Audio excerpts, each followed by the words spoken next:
जय हिंद दोस्तों। आज के इस वीडियो में मैं अजय कुमार सिंह आप सभी का हार्दिक स्वागत करता हूं। आज के इस वीडियो में हम लोग सीखेंगे ठोस अवस्था को लेकर।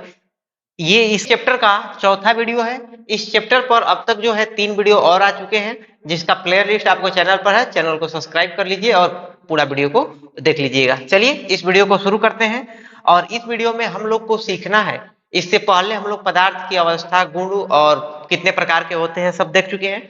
और आज की क्लास में हम लोग पढ़ेंगे कि क्रिस्टलीय जो ठोस होते हैं वह कितने प्रकार के होते हैं। ठीक है।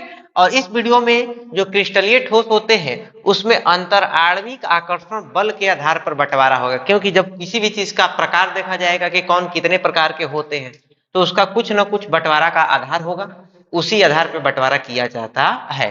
तो यहाँ पर जो हम क्रिस्टलीय ठोस को बांट रहे हैं वह किसके आधार पर बांट रहे हैं? अंतर आणविक आकर्षण बल, मतलब एक अणु और दूसरा अणु के बीच में किस प्रकार का बल कार्य कर रहा है।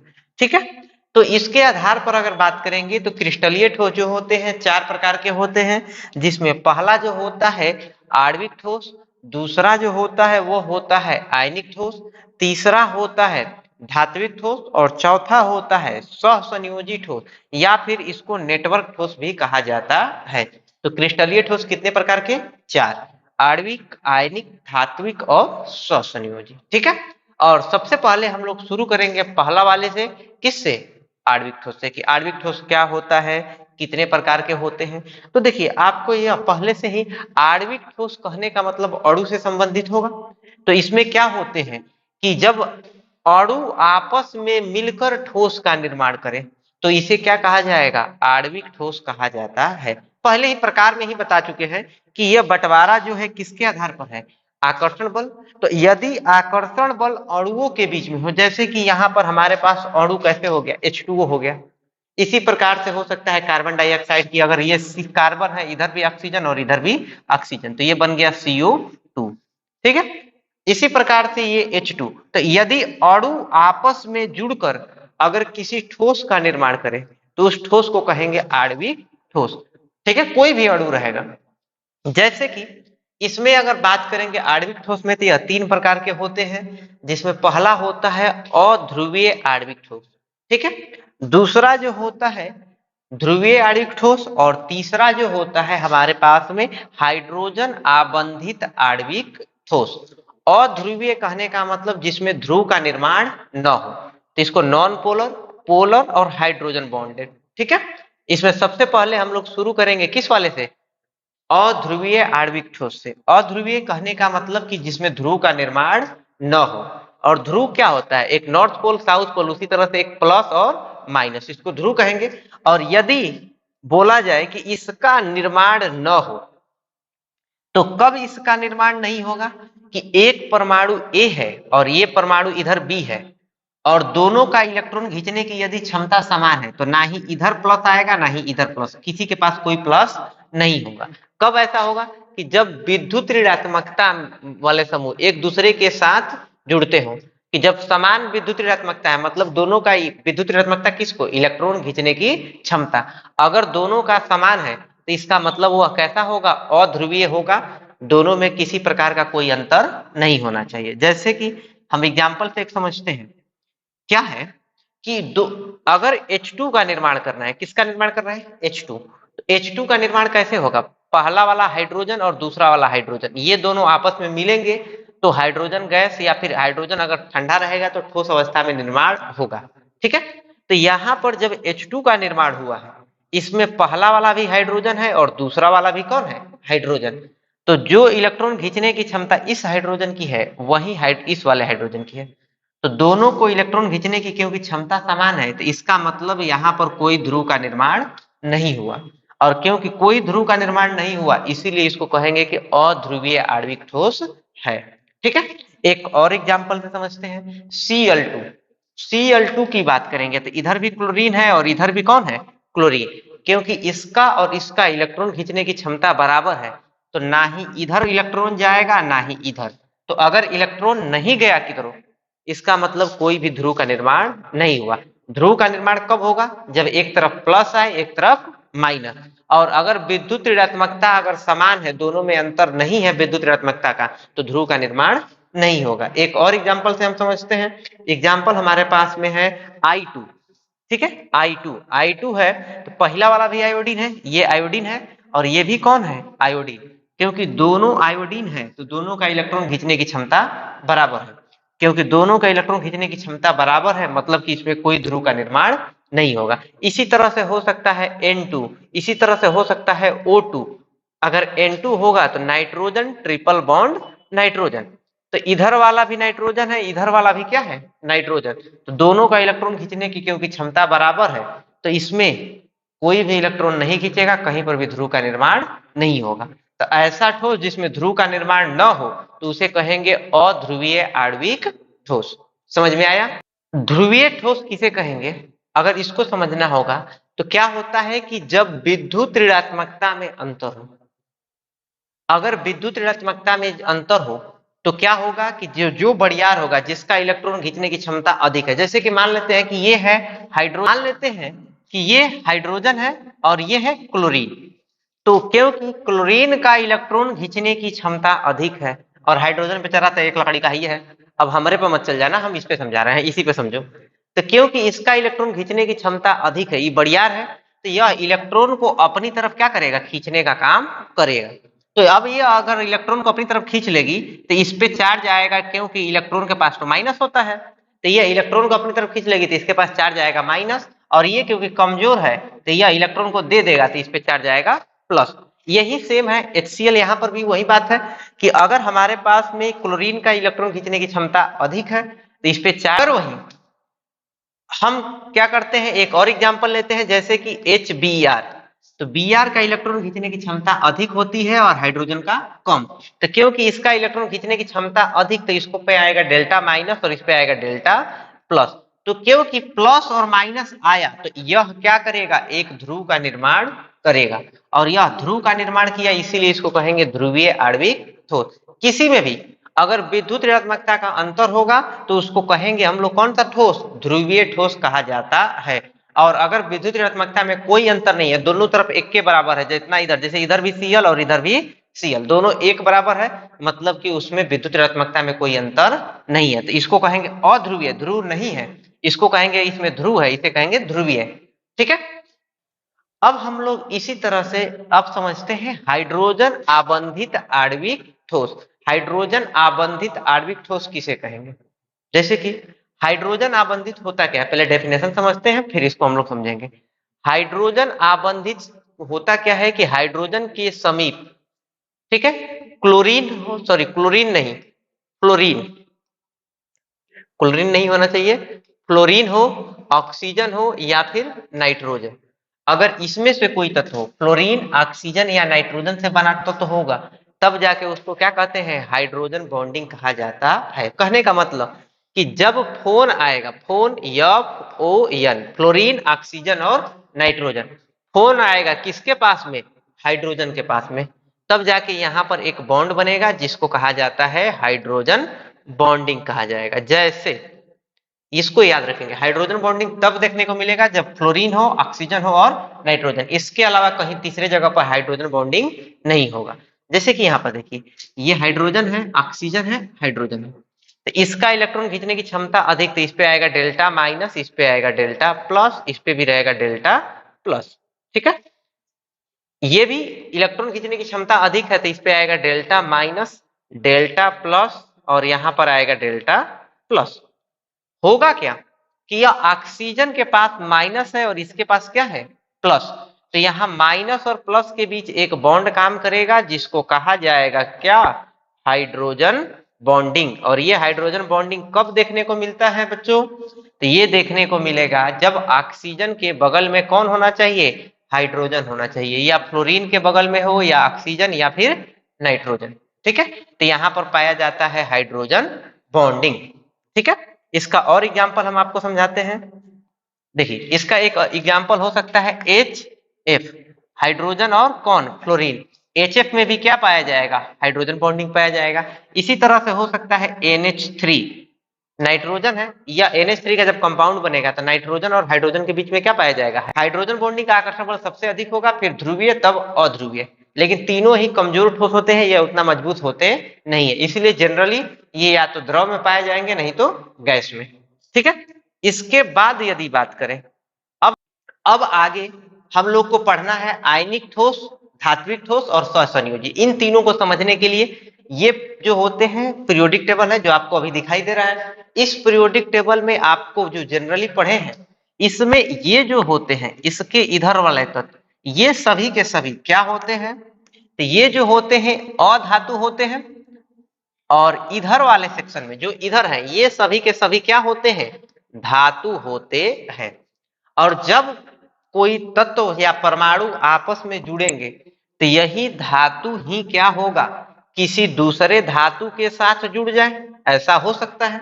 और ऐसा हो सकता है कि यह धातु किसी अधातु के साथ जुड़ जाए, क्योंकि आवर्त सारणी के ही न तत्व आपस में जुड़ के नए यौगिक का निर्माण करना है, तो यही आपस में जुड़ते हैं। तो इसी के आधार पर हम तीन संभावनाएं बनाए हैं। पहला है कि धातु और अधातु क्या कर सकता है, आपस में जुड़ सकता है। दूसरा, अरे बुड़बक तुम लोग लड़की देखने के चक्कर में पड़े हो, गजब मजनू आदमी हो, लो हटा दे रहे हैं फोटो तुम लोग को, लो अब ठीक है, अब ध्यान दो।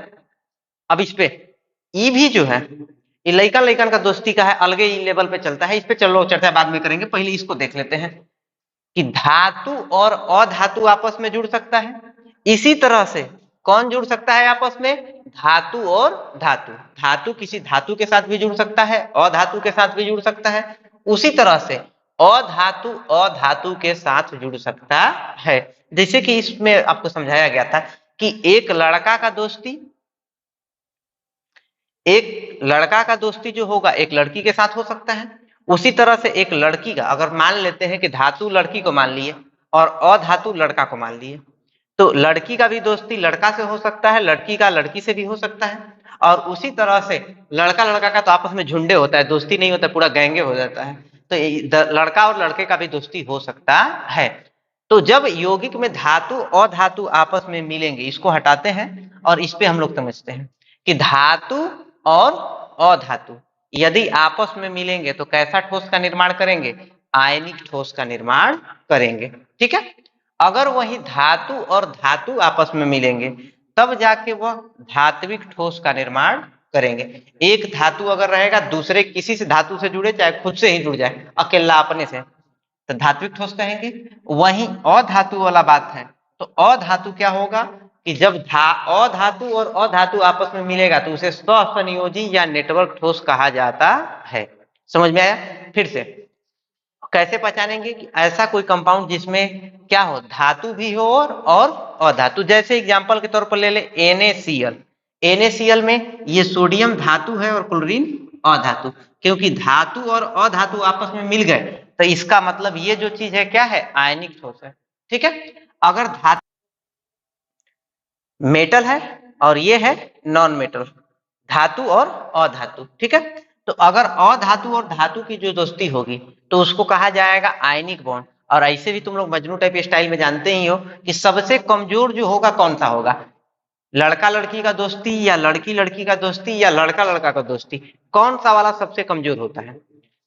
जाहिर सी बात है, तन को झगड़ा लगा दोगे टूट जाएगा। तो सबसे कमजोर इन तीनों में अगर बात करें तो सबसे कमजोर आयनिक ठोस होगा। ठीक है, कि इसको इतना कमजोर होता है कि जैसे ही जल में डालेंगे तो आयन अपने से, जैसे कि NaCl होगा तो Na प्लस अलग और Cl माइनस अलग, जल में डालते ही अलग हो जाएगा। तो सबसे कमजोर आयनिक होगा। और इनमें सबसे बढ़िया जो दोस्ती होता है, लड़का लोग का दोस्ती ज्यादा बढ़िया होता है, वो लोग जल्दी झगड़ा नहीं करेगा, झगड़ा करेगा फिर मिल जाएगा। तो सबसे मजबूत होता है सहसंयोजी ठोस और सबसे कमजोर होता है कौन सा, आयनिक ठोस। ठीक है, और धात्विक ठोस जो होता है बीच में ठीक ठाक है। हम लोग क्या करते हैं, एक एक करके पढ़ते हैं, ये सब हटाते हैं।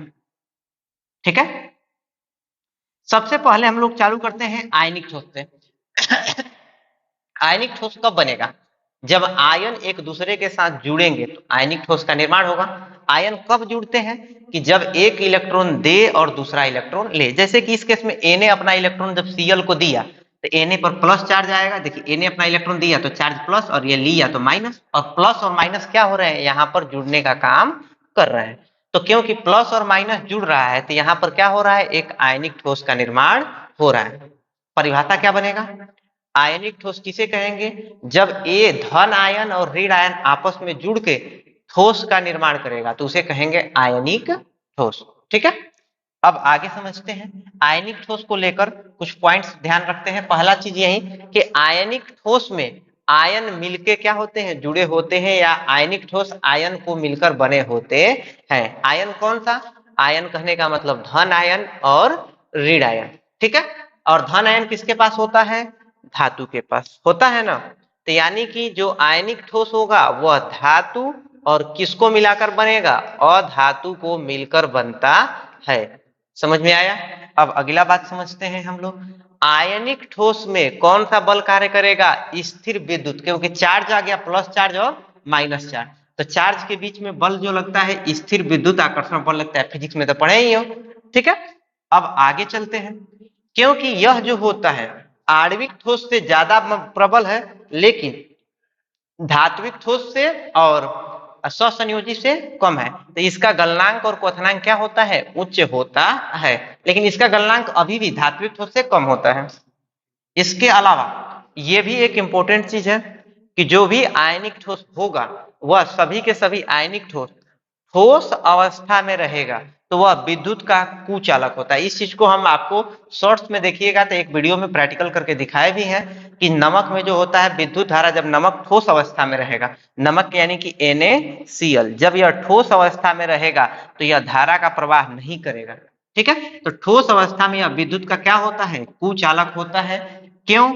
क्योंकि जब NaCl है ठोस अवस्था में तो प्लस और माइनस एक दूसरे के साथ जुड़े हुए हैं, कोई भी अलग नहीं है। लेकिन जैसे ही इसके अंदर में हम पानी डालेंगे तो Na टूट के अलग और Cl टूट के अलग, तब बन जाएगा Na प्लस और Cl माइनस। जब यह द्रव में होता है या गलित अवस्था में होता है तब Na प्लस और Cl माइनस क्योंकि अलग अलग हो जाएंगे, जिसके कारण से यह क्या हो जाएगा? सुचालक हो जाता है। एक बार फिर से समझेंगे शुरू से। आयनिक ठोस क्या होगा बच्चों? आयनिक ठोस वैसा ठोस होगा जो किससे मिलकर बना होगा? आयन से। आयन दो प्रकार के, धन आयन और ऋण आयन। कैसे पहचानेंगे? आपको देखना है कि अगर कोई भी आयनिक ठोस होगा तो उसमें आगे वाला हिस्सा धातु होगा और पीछे वाला हिस्सा क्या होगा? अधातु होता है। और अधातु और धातु आपस में मिलकर आयनिक ठोस का निर्माण करेगा। ठीक है, जैसे एग्जाम्पल से आप पहचान सकते हैं। अगर हम बोल दें KOH, क्या यह आयनिक ठोस है कि नहीं है? कैसे पहचानेंगे? तो KOH में ये K पोटेशियम धातु है, जबकि ऑक्सीजन और हाइड्रोजन अधातु, इसका मतलब कि यह आयनिक ठोस है। ठीक है, अगर हम बात करते हैं MgOH का होल ट्वाइस, क्या यह धात्विक आयनिक ठोस है? धात्विक है, किस प्रकार का है? तो कैसे देखेंगे? मैग्नीशियम तो धातु है और ऑक्सीजन और हाइड्रोजन अधातु, क्योंकि इसके पास में धातु भी है बच्चों और अधातु भी है, तो धातु और अधातु मिलके क्या बनाएगा? आयनिक बनाएगा। एक और एग्जांपल से आपको समझाते हैं। C6H6 बेंजीन, ये कार्बन यहाँ पर क्या होता है? अधातु होता है, और साथ में हाइड्रोजन भी क्या होता है? अधातु होता है। तो क्योंकि यहाँ पर दोनों ही केस अधातु का है, इसका मतलब कि यह आयनिक ठोस नहीं है। आयनिक कब होगा? जब एक हिस्सा क्या होना चाहिए? धातु, और दूसरा हिस्सा क्या होना चाहिए? अधातु होना चाहिए, तभी जाके यह आयनिक होगा, नहीं तो आयनिक नहीं होगा। एक और देखते हैं, CO2 कार्बन डाइऑक्साइड, या फिर इसको शुष्क बर्फ ड्राई आइस कहा जाएगा। इसमें कार्बन है और कार्बन क्या है? एक प्रकार का अधातु है, और उसी प्रकार से ऑक्सीजन भी क्या है? अधातु है। क्योंकि दोनों अधातु है, इसका मतलब कि क्या है? यह आयनिक ठोस नहीं है। आयनिक ठोस होने के लिए एगो धातु होना चाहिए था, एगो अधातु। एक और एग्जांपल से समझाते हैं आपको अच्छे से समझ में आ जाना चाहिए। Fe2O3, ठीक है, Fe2O3 में ये पोर्शन Fe लोहा क्या है? एक प्रकार का धातु है, और ऑक्सीजन क्या है? अधातु। क्योंकि यहाँ पर धातु भी है और अधातु दोनों हिस्सा मिल गया, इसका मतलब कि यह आयनिक ठोस है। ठीक है, अगर दोनों में से दोनों धातु हो जाता है या दोनों अधातु, इसका मतलब कि आयनिक नहीं है। ठीक है, अब हम लोग नेक्स्ट पॉइंट समझते हैं। इसमें क्या होगा कि इसका गलनांक और क्वथनांक उच्च होता है, और यह ठोस अवस्था में, क्योंकि आयन सभी एक दूसरे से जुड़े रहेंगे तो यह कुचालक होंगे, लेकिन जैसे ही द्रव में डाला जाएगा आयन टूट के अलग, और टूट के अलग हो जाएगा तो यह क्या हो जाएगा, सुचालक। ठीक है, अब हम लोग अगला समझते हैं, और अगला कौन सा ठोस है, धात्विक ठोस। नाम से ही पता चल रहा है कि धात्विक ठोस क्या होगा। धात्विक ठोस वह ठोस होगा जिसमें धातु खुद के साथ या किसी दूसरे के साथ जुड़ के बना होता है, धातु के मिलने से बनते हैं, और इसमें क्या होते हैं, मुक्त इलेक्ट्रॉन पाए जाते हैं। धातु में मुक्त इलेक्ट्रॉन होगा, और क्योंकि धातु को मुक्त इलेक्ट्रॉन होगा तो वह विद्युत का क्या होगा, सुचालक। जिसके पास में मुक्त इलेक्ट्रॉन हो या आयन हो तो वह सुचालक, नहीं तो कुचालक। ठीक है, जैसे सोना, लोहा, एल्युमिनियम, चांदी, ये सभी क्योंकि धातु होते हैं इसीलिए ऐसे ठोस को धात्विक ठोस कहा जाता है, और यह सभी के सभी क्योंकि मुक्त इलेक्ट्रॉन है तो इसीलिए यह क्या होंगे, सुचालक। ठीक है, यह विद्युत के क्या होते हैं, सुचालक होते हैं। इसके अलावा एक पॉइंट और ध्यान रखेंगे कि ये जितने भी धातु होते हैं वह सभी के सभी आघात वर्धनीय तथा तन्य होते हैं। तन्य होने का मतलब कि इसको क्या किया जाता है, खींचकर लंबा तार बनाया जा सकता है, और आघात वर्धनीय मतलब पीटा जा सकता है, पीट के उसको चद्दर का, सीट का निर्माण किया जा सकता है। ठीक है, ये धातु के बारे में है। अब हम लोग समझते हैं स्वसंयोजी या नेटवर्क ठोस किसे कहेंगे। ये इस बार का बोर्ड में क्वेश्चन पूछा हुआ था, एक 2 नंबर का क्वेश्चन पूछा गया था कि नेटवर्क ठोस किसे कहते हैं। ठीक है, तो डेफिनेशन क्या होगा कि जब अधातु आपस में मिले, कैसा होना चाहिए, अधात्विक क्रिस्टल हो, जो क्या हो, परमाणु आपस में जुड़कर एक स्वसंयोजी आबंध से क्या होनी चाहिए, बड़ी श्रृंखला का निर्माण करे, कि परमाणु ही आपस में जुड़े और श्रृंखला बड़ी होनी चाहिए। दो बात इंपॉर्टेंट है कि इसमें क्या होना चाहिए कि पहले स्वसंयोजी आबंध से, यानी कि अधातु जुड़ना चाहिए, और दूसरा चीज की श्रृंखला लंबी होनी चाहिए। अगर परमाणु आपस में जुड़ के लंबी श्रृंखला का निर्माण करेगा तभी जाके उसको स्वसंयोजी कहेंगे, और लंबी श्रृंखला का यदि निर्माण नहीं करेगा तो उसको स्वसंयोजी ठोस नहीं कहेंगे। जैसे हीरा की संरचना है, इसमें बहुत सारे कार्बन के परमाणु क्या है, कार्बन एक परमाणु है और जो जुड़ के क्या कर रहा है, लंबी श्रृंखला का निर्माण कर रहा है। तो इसका एग्जाम्पल एक हो सकता है हमारे पास में क्या, हीरा हो सकता है। इसी प्रकार से ये ग्रेफाइट की संरचना है, तो इसी प्रकार से हो सकता है ग्रेफाइट, हो सकता है। इसी प्रकार से SiO2 क्वार्ट्ज जिसको कहा जाता है, ये सभी के सभी क्या होते हैं, स्वसंयोजी ठोस होते। अगर हम CO2 को ले लें जैसे, तो CO2 ये पहला वाला भी कार्बन है, दूसरा वाला भी ऑक्सीजन, यानी ये भी अधातु है, पहला वाला भी अधातु है और दूसरा वाला भी क्या है, यहाँ पर अधातु, दोनों यहाँ पर अधातु है, तो स्वसंयोजी तो है, लेकिन इसकी संरचना carbon double bond oxygen, carbon double bond oxygen, इसकी संरचना बस इतनी सी है, इसकी लंबी श्रृंखला नहीं है। तो अगर लंबी श्रृंखला नहीं है तो यह स्वसंयोजी ठोस नहीं है। अब तब यह कौन सा होगा, तो जब छोटी श्रृंखला होगी तो यह आणविक ठोस कहेंगे इसको, और श्रृंखला बड़ी होती, लंबी श्रृंखला होती तो इसको स्वसंयोजी। तो